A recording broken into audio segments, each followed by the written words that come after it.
Today's lesson is called Genetically Modified Babies. Are they ethical?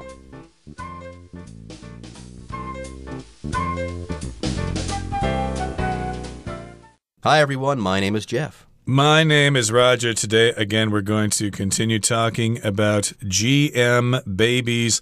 Are they ethical? Is it the right thing to do? Should we mess around with genes and DNA in babies to make sure they grow up to be healthy and strong without all those diseases? Yeah, it sounds like a good idea, right? Who wants to get sick? If we can prevent people from getting sick in the future, why not? But unfortunately, there might be some other problems here. Some people might actually use this technology to create a master race or something like that. And of course, they will have no qualms about destroying poor and unfortunate people. There you go. And also, who wants to mess around with the genome? Oh, man, DNA is extremely complicated. If you change certain things, who knows what else or what consequences that change might have on that person. Sure, you think that changing the genome in one place will make this person more resistant to a certain disease, but who knows, maybe changing that gene or changing genes here or there will make cancer more prevalent in people who've had this CRISPR technique done to their DNA. So, should we do this? Should we genetically modify babies? The questions, well, they're all over the place. I'm not settled yet. I actually think that we shouldn't be doing this, even though this technology called CRISPR-Cas9 is pretty super cool. All right, folks, with that, it's time for us to take a short break. But when we come back, we'll start reading from part 2 of our article on genetically modified babies. But while some see this as an exciting first step in fixing the flaws in human DNA, it has also raised serious ethical questions among scientists and ordinary people alike. For many, the issue is that we simply do not know enough about each gene to be able to guarantee only positive outcomes. A gene often has more than one effect on the body. Some rabbits, for example, when genetically modified to produce leaner meat, also grew enlarged tongues. Can we really risk such serious side effects in humans when the babies themselves, who will have to live with any negative consequences, have no power to refuse?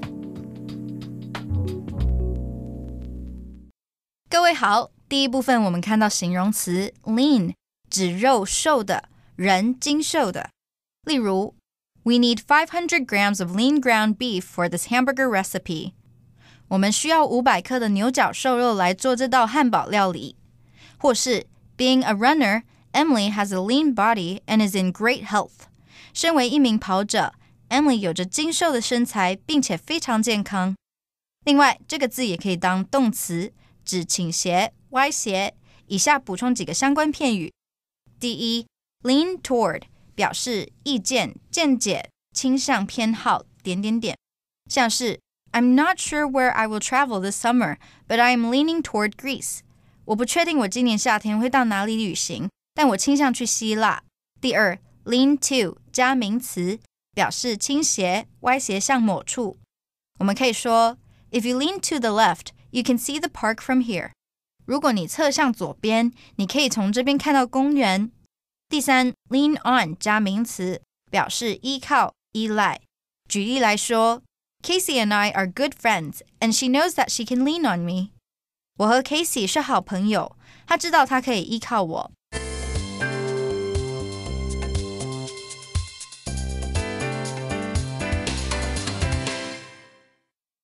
Okay, so again, we're talking about genetically modified babies, getting into the DNA and getting rid of those bad genes and maybe improving some other ones.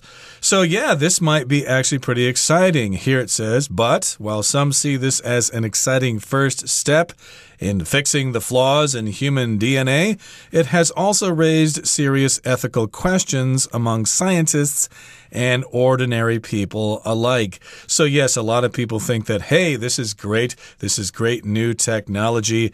Hey, imagine a day when we don't have to get cancer.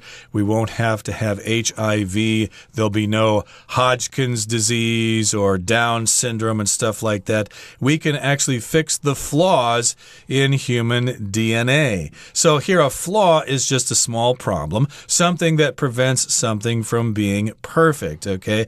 If you're in business or something and you're competing against somebody else, you're always looking for your opponent's flaws, the things that they don't do well, and if you know those flaws, then you can focus on them so you can destroy your opponent. There you go. A flaw is kind of like an error, a small mistake in something. And apparently, yes, DNA, okay, it's not perfect. There are flaws in DNA. That's why some people think cancer exists. Cancer is the manifestation of flaws in human DNA, or it's when DNA has mutated or something like that in a way that it should not have. Anyways, though, the ethical questions behind genetically modified babies, they are really tough. These are serious ethical questions, and scientists are having them, and regular people like Roger and I, well, we have them as well. Now, for many, the issue is that we simply do not know enough about each gene to be able to guarantee only positive outcomes. Like I said during the introduction, the genome, our DNA, it's wildly complicated, okay? Do we really know for sure if we change one gene, we won't be changing something else down along the line? No, we don't know that for sure. We don't know enough to guarantee only positive outcomes. Now, here an outcome is kind of like a result. Yep, the way something turns out in the end. And most of the time, of course, we want to have positive outcomes. You want to work hard at your job and increase your sales so that you can have positive outcomes, positive results and things like that. So indeed, that's what we want to do with genetically modified babies. We want to improve those genes to have those positive outcomes. But, of course, it's a lot more complicated than that. A gene often has more than one effect on the body. So basically, if you change a gene for a desired outcome, you might have another outcome. Sometimes we call this a side effect. There you go. So changing that one gene might have more than one effect on the body because the genome is quite complicated. Yes, some rabbits, for example, when genetically modified to produce leaner meat, also grew enlarged tongue. So scientists thought, okay, we'll take this rabbit, we'll genetically modify it, we'll change its genes so that it will produce leaner meat. No problem. We know enough about it that we can do this confidently. Well, things didn't work out quite right. Maybe those rabbits did produce that leaner meat, but then they also grew enlarged tongues. Enlarged, which means bigger than normal. They actually got bigger, so that would probably make it difficult for rabbits to chew on carrots or even to breathe. So that's a side effect there by trying to produce that leaner meat that has less fat and it's better for you. Hey, you might get those rabbits with really big tongues. Now, here's another question here. Can we really risk such serious side effects in humans when the babies themselves, who will have to live with any negative consequences, have no power to refuse? Again, that's an ethical question. We're not actually asking the babies themselves. Would you like to have your genes modified? They're too small to make that decision themselves. So yes, is this ethical when we make those changes to babies without actually asking the babies if they want those changes? There you go. It's an embryo. How can you ask an embryo for consent? Okay, an embryo, I don't think it's developed the ability to perceive the world yet or to talk or to listen or anything like that. So who's in charge here? Who can make this decision for that embryo, for that child? Yeah, and this child is going to have to live with any bad things that occur because of this genetic modification. So yeah, how can we do this? These are ethical questions. How can we actually allow this to happen? I'm not so sure. Anyways, folks, with that, it's time for us to take a short break, but don't go away. We'll be right back after this.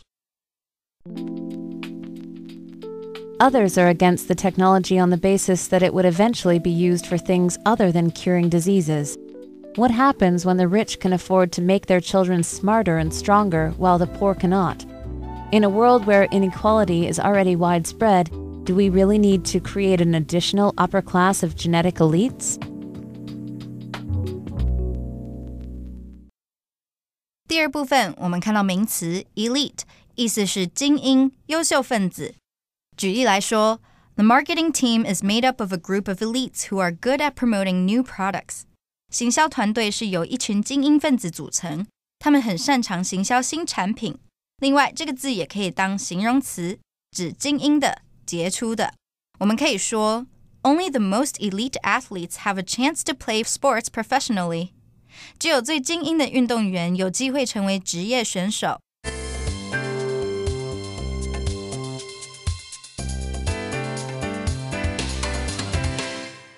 Okay, let's dive into the second part of our lesson for today.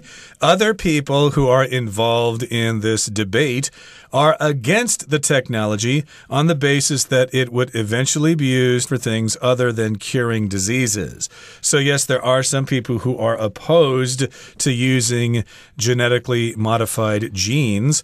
They're against this technology, and they base this on the fact that some people might use this technology for things other than curing diseases. We're supposed to use this to make people more healthy or healthier, but some people are concerned that, hey, some people like Hitler or somebody like that might get a hold of this technology and they'll use it for things other than curing diseases. You can probably guess what they're thinking about using it for. There you go. Yeah, what happens when the rich can afford to make their children smarter and stronger while the poor cannot? That's another good question there. I imagine CRISPR-Cas9, it sounds really cool, but it also sounds really expensive. So maybe only the rich will be able to genetically modify their children.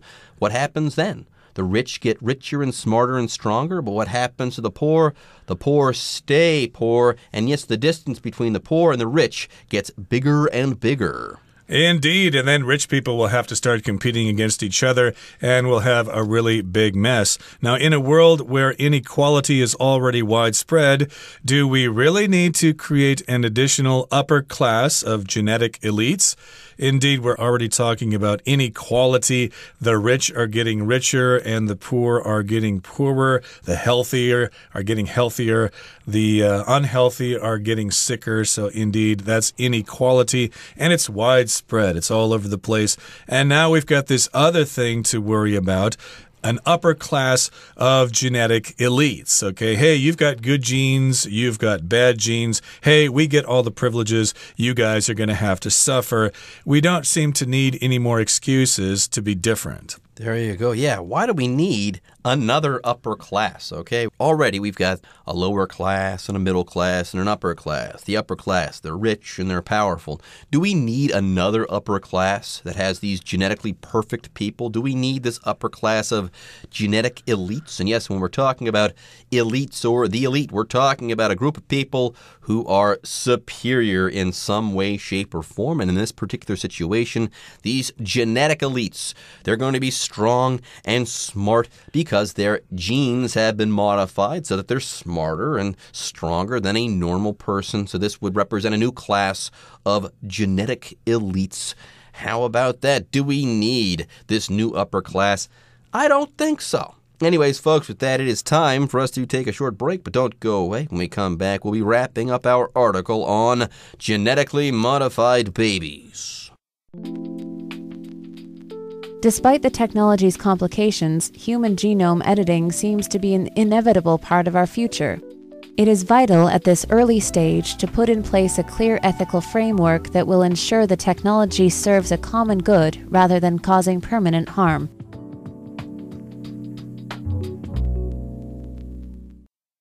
第三部分，我们看到单字 complication 这个字是名词，指复杂化，使情况复杂化的事物。例如 We've had one complication after another with moving our house, and it's driving me crazy. 我们搬家时遇到层出不穷的麻烦，我快受不了了。另外，这个字除了课文的意思，还可以指并发症，像是 The patient died from complications in his heart and lungs. 那名病患死于心脏和肺部的并发症。最后，我们看到名词 genome 指染色体组、基因组。例如The Human Genome Project has been studied for more than a decade. 人类基因组计划已经研究超过了10年了。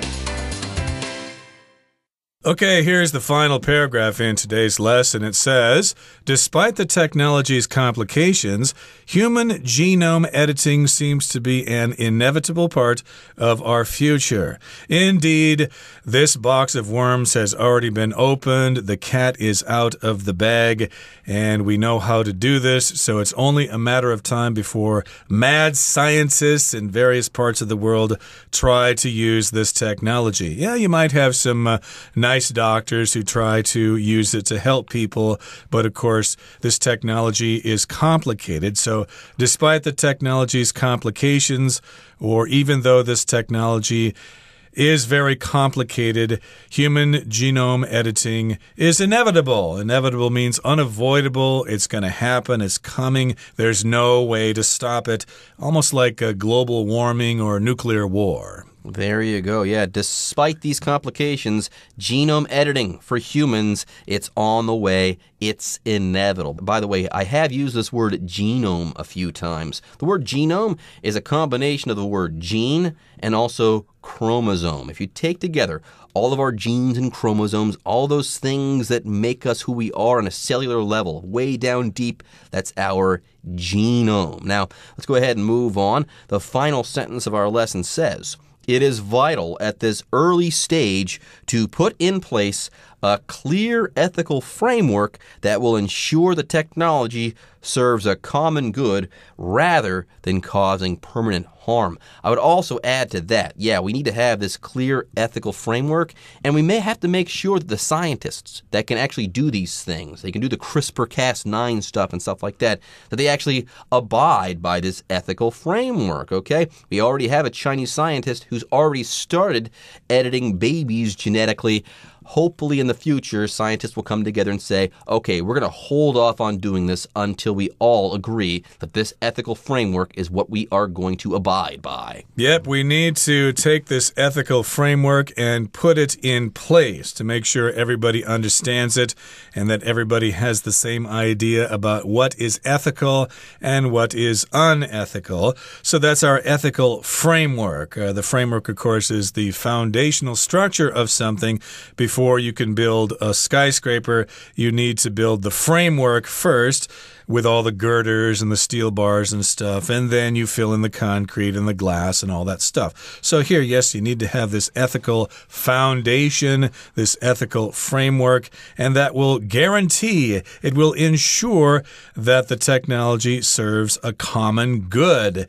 Here, ensure means to guarantee, to make sure that something is the case, and we want this technology to be good for everyone. It serves the common good. It's not just for some rich people or politically powerful people. Everybody can benefit from this. Yeah, this is what we're going to do. This is what we can do. And we're all going to follow the same rules, the same guidelines. That's what we're talking about here, an ethical framework. Maybe the question of whether it's moral or not to genetically modify babies, maybe that's not so important now. It's already been done after all, but moving forward, we have to figure out if we are going to use this technology. We've got to figure out how we're going to use it so that we remain ethical human beings. Anyways, folks, with that, our article on gene editing and genetically modified babies is now officially in the books, but don't move a muscle. The Chinese teacher is on her way.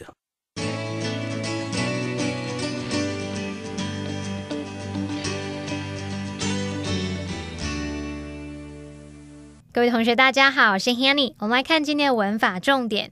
课文第二部分的第一句写到说 Others are against the technology on the basis that it would eventually be used for things other than curing diseases. 有些人反对这样的科技是基于它最终会被用在作为治疗疾病以外的用途。句子里面用到 other than， 它表示除了什么之外，也可以表达不同于什么什么。那么 other than 就可以用来表达除了某特定人或物之外呢，其余都怎么样怎么样。这时候它的意思就跟 except 或者是 except for 一样。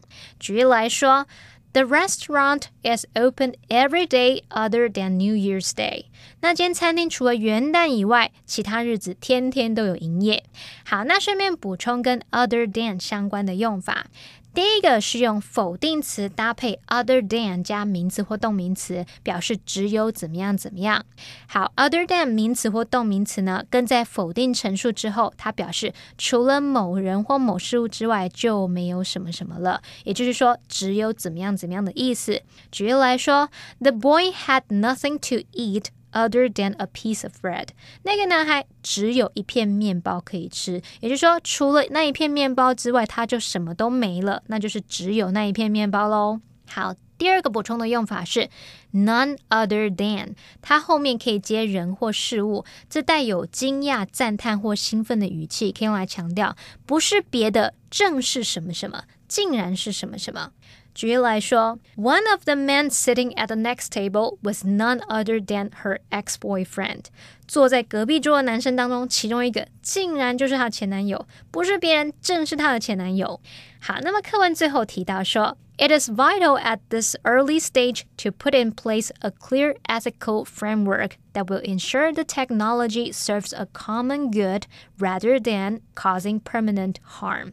在现今初级阶段，重要的是制定好清楚的道德框架，来确保这样的技术有利于全体大众，而不是造成永久性损害。好，那句子里面的 common good 它表示全体利益或是共同利益的意思。最后我们来补充 rather than 的用法。好，第一种呢是当介系词用来表达用来代替什么，它的意思就相当于 instead of， 后面要接名词或动名词，像课文里面就是这样的用法 rather than causing permanent harm， 而不是造成永久性伤害。好，那我们来造个例句 Rather than taking a taxi They walked home. 他们走路回家，取代搭计程车。好，那么第二个 rather than 的用法是当连接词来表达而非什么，而不是什么。它是用来连接词性相同的字词。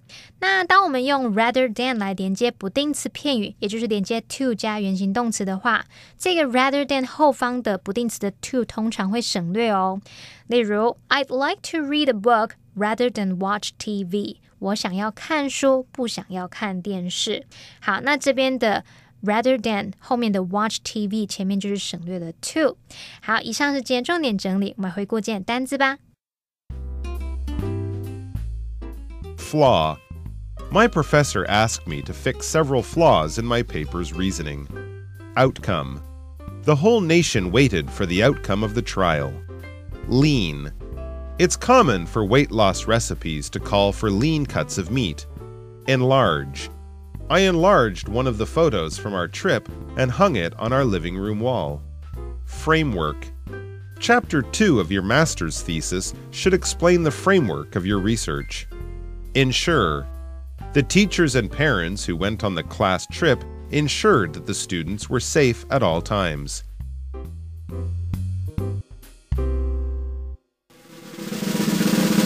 Discussion Starter starts now!